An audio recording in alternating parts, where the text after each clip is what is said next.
Item ಯಾವುದೇ ಇರಲಿ try ಮಾಡಿ ಆಚಿ ಚಿಕನ್ ಮಸಾಲಾ. ಆಚಿ ಚಿಕನ್ ಮಸಾಲಾ. ಎಲ್ಟಿಟಿಇ ಸಂಸ್ಥಾಪಕ ಪ್ರಭಾಕರನ್ಗೆ ವಿಜಯ ಗೌರವ. ಇನ್ನು ಕೇಂದ್ರ ರಾಜ್ಯ ಸರ್ಕಾರದ ಪ್ರತಿಕ್ರಿಯೆ ಕೋರಿದ ಎನ್ಜಿಟಿ, ಭಾರತಕ್ಕೂ ತಟ್ಟಿದ ತೈಲ ಅಭಾವದ ಎಫೆಕ್ಟ್. ನಾರ್ವೆಗೆ ಭೇಟಿ ನೀಡಿದ ಪ್ರಧಾನಿ ಮೋದಿ. ಈ ಸುದ್ದಿಗಳನ್ನು ನೋಡೋಣ ದೇಶ ವಿದೇಶ ನ್ಯೂಸ್ ಟಾಪ್ 9ನಲ್ಲಿ. ತಮಿಳುನಾಡು ಸಿಎಂ ನಿಷೇಧಿತ ಸಂಘಟನೆ ಎಲ್ಟಿಟಿಇ ಸಂಸ್ಥಾಪಕ ವಿ ಪ್ರಭಾಕರನ್ಗೆ ಗೌರವ ಸಲ್ಲಿಸಿರುವುದು ಭಾರಿ ಚರ್ಚೆಗೆ ಕಾರಣ ಆಗಿದೆ. ಕಾಂಗ್ರೆಸ್ ವಿರುದ್ಧ ಬಿಜೆಪಿ ವಾಗ್ದಾಳಿ ನಡೆಸಿದೆ.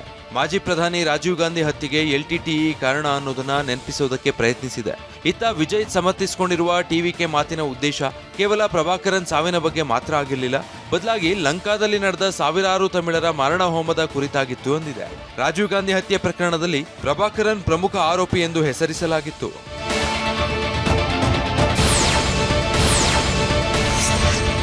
ನರ್ಮದಾ ನದಿಗೆ 11,000 ಲೀಟರ್ ಹಾಲು ಹಾಗೂ 210 ಸೀರೆಗಳನ್ನು ಅರ್ಪಿಸಲಾಗಿದೆ. ಮಧ್ಯಪ್ರದೇಶದ ಸಿಹೋರ್ ಜಿಲ್ಲೆಯಲ್ಲಿ ನಡೆದ ಧಾರ್ಮಿಕ ಕಾರ್ಯಕ್ರಮ ಸಾಕಷ್ಟು ಸುದ್ದಿಯಲ್ಲಿದೆ. ಜಲಮೂಲ ಕಲುಷಿತಗೊಂಡಿದೆ ಎಂದು ಆರೋಪಿಸಿ ಸಲ್ಲಿಕೆಯಾಗಿದ್ದ ಅರ್ಜಿ ಕುರಿತು ರಾಷ್ಟ್ರೀಯ ಹಸಿರು ನ್ಯಾಯಮಂಡಳಿ ವಿಚಾರಣೆ ನಡೆಸಿದೆ. ಕೇಂದ್ರ ಮತ್ತು ರಾಜ್ಯ ಮಾಲಿನ್ಯ ನಿಯಂತ್ರಣ ಮಂಡಳಿ ಸರ್ಕಾರಗಳಿಂದ ಪ್ರತಿಕ್ರಿಯೆ ಕೋರಿದೆ.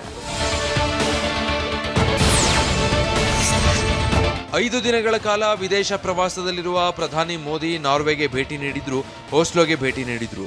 ಸ್ವಚ್ಛ ಇಂಧನ, ಹಸಿರು ಪರಿವರ್ತನೆ, ವ್ಯಾಪಾರ, ಹೂಡಿಕೆ ಮತ್ತು ನೀಲಿ ಆರ್ಥಿಕತೆಯಲ್ಲಿ ಸಹಕಾರವನ್ನ ವಿಸ್ತರಿಸುವ ಗುರಿಯನ್ನು ಹೊಂದಲಾಗಿದೆ. ಇದಕ್ಕೆ ನಾರ್ಡಿಕ್ ದೇಶಗಳು ಒಪ್ಪಿಗೆ ಎಂದು ಪ್ರಧಾನಿ ನರೇಂದ್ರ ಮೋದಿ ಹೇಳಿದ್ದಾರೆ. 2019ರಲ್ಲಿ ಸಹಿ ಹಾಕಿದ ಸಾಗರ ಸಂವಾದದ ಕುರಿತಾದ ಒಪ್ಪಂದಕ್ಕೆ ಅನುಗುಣವಾಗಿ ಆರ್ಥಿಕತೆ ಕ್ಷೇತ್ರದಲ್ಲಿ ಉತ್ತಮ ಸಹಕಾರ ಮುಂದುವರಿಸಲು ಉಭಯ ರಾಷ್ಟ್ರಗಳು ಒಪ್ಪಿವೆ ಎಂದಿದ್ದಾರೆ. ಒಂದೇ ಸೀಸನ್ 50 ಸಿಕ್ಸರ್, ವೈಭವ್ ಸೂರ್ಯವಂಶಿ ದಾಖಲೆ. ಭಾರತ ಆಫ್ಘಾನ್ ಟೆಸ್ಟ್ ತಂಡ ಪ್ರಕಟ. ಭಾರತ ಆಫ್ಘಾನ್ ಓಡಿಐ ತಂಡದಲ್ಲಿ ಕೊಹ್ಲಿ, ರೋಹಿತ್ ಕೊಹ್ಲಿ ಬಗ್ಗೆ ಕೊಂಡಾಡಿದ ಪಿವಿ ಸಿಂಧು. ಈ ಸುದ್ದಿಗಳನ್ನು ನೋಡೋಣ ಕ್ರೀಡೆ ಸಿನಿಮಾ ನ್ಯೂಸ್ ಟಾಪ್ 9ನಲ್ಲಿ. ರಾಜಸ್ಥಾನ್ ರಾಯಲ್ಸ್ ತಂಡದ ಸೂಪರ್ ಮ್ಯಾನ್ 15 ವರ್ಷದ ಕ್ರಿಕೆಟಿಗ ವೈಭವ್ ಸೂರ್ಯವಂಶಿ ಹೊಸ ದಾಖಲೆ ಬರೆದಿದ್ದಾರೆ. ಐಪಿಎಲ್ನ ಒಂದೇ ಸೀಸನ್ನಲ್ಲಿ 50 ಸಿಕ್ಸರ್ಗಳನ್ನು ಬಾರಿಸಿದ ಮೊದಲ ಭಾರತೀಯ ಆಟಗಾರ ಅನ್ನೋ ಇತಿಹಾಸ ಸೃಷ್ಟಿಸಿದ್ದಾರೆ.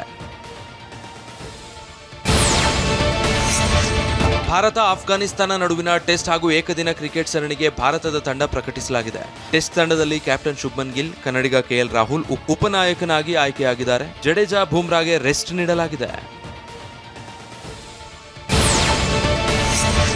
ಅಫ್ಘಾನಿಸ್ತಾನ ವಿರುದ್ಧದ ಏಕದಿನ ತಂಡದಲ್ಲಿ ಗಿಲ್ ನಾಯಕ, ಶ್ರೇಯಸ್ ಅಯ್ಯರ್ ಉಪನಾಯಕನಾಗಿದ್ದಾರೆ.